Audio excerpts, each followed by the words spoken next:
மேனாள் பாலர் பள்ளி ஆசிரியர் இந்திரா காந்தியின் பிள்ளைகள் ஒரு தலைபட்சமாக மதமாற்றம் செய்யப்பட்ட விவகாரத்திலும் அவரின் மேனாள் கணவரே கடைசி மகளை கடத்திய வகையிலும் மஇகவை முடிந்த அளவிற்கு திட்டி தீர்த்து இப்பொழுது சட்டத்துறை துணை அமைச்சராக இருக்கும் குலசேகரன் தற்பொழுது இந்திரா விவகாரத்தில் என்ன செய்து கொண்டிருக்கிறார் என்று மஇக தேசிய ஊடக செயலாளர் சிவசுப்பிரமணியன் கேள்வி எழுப்பினார். கடைசியில் இந்திரா காந்தியை வீதி வழி போராட்டத்தில் தள்ளியதுதான் மிச்சம்.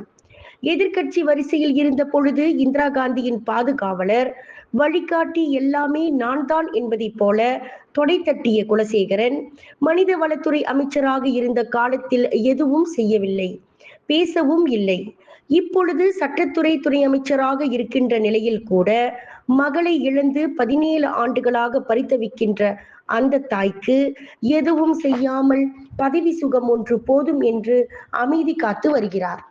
சுதந்திர மலேசியாவில் எதிரணியில் அமர்ந்து கூப்பாடு போட்டி பழகிவிட்ட குலசேகரன் போன்றோருக்கு எதிர்க்கட்சி மனநிலையும் மரபணுவும் மாறவே இல்லை. குலசேகரன் போன்றோருக்கு குறை சொல்லவும் மஇகவை வசைப்பாடவும் தான் தெரியுமே தவிர எதையும் சாதிக்கவோ நடைமுறைப்படுத்தவோ தெரியாது. இந்திரா காந்தியின் கடைசி மகள் ஒரு தலைபட்சமாக மதம் மாற்றப்பட்டது செல்லாது என்றும் அந்த மகளை இந்திராவின் முன்னாள் கணவரிடமிருந்து மீட்டு தாயிடம் ஒப்படைக்க வேண்டும் என்று மேல்முறையீட்டு நீதிமன்றம் தீர்ப்பளித்தும் காவல்துறையால் அவரை கண்டுபிடிக்கவும் முடியவில்லை. மடானி ஒற்றுமை அரசாங்கம் வழங்குகின்ற சாரா உதவித்தொகை, பெட்ரோல் டீசல் உதவி சலுகை எல்லாம் அனுபவித்துக் கொண்டு உள்நாட்டில்தான் இருப்பதாக கருதப்படும் அந்த முன்னாள் கணவரை காவல்துறை இன்னும் கண்டுபிடிக்கவில்லை. இது பற்றி எல்லாம் மிக முக்கியமான அமைச்சகத்தில் இருக்கின்ற குலசேகரன் எதுவுமே பேசியதும் இல்லை.